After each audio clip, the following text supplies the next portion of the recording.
pagdating sa social issues. Mula sa animal rights, tulong sa mga nasalanta ng kalamidad. Isa sa mga vocal sa paglalabas ng saloobin si Carla Abellana.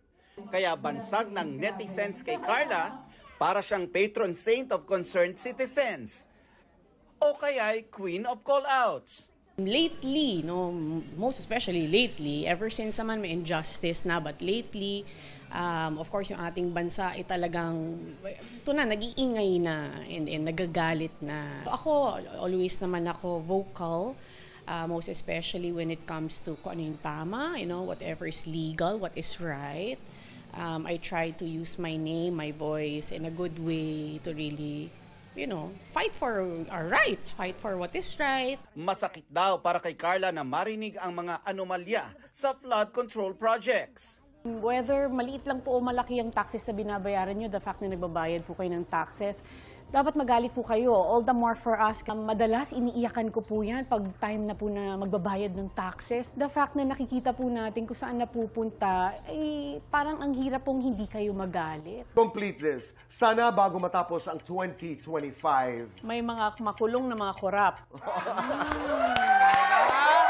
Pinipili na rin daw ng Kapuso Star ang kanyang mga ilalahad sa social media, katulad ng kanyang love life.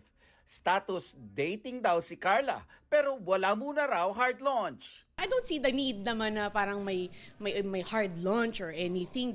I guess I'm in that point na rin in my life na parang, syempre, pipiliin ko na yung whatever, I publicize or I want to share or keep private. Ine-enjoy niya raw ang kanyang pagiging single ngayon. Ayokong masyadong maging cold or sarado sa opportunity na to meet other people. So, yung ganun lang na enjoy lang, huwag masyadong seryosohin. Posible raw na 2026 ay magbalik trabaho na siya.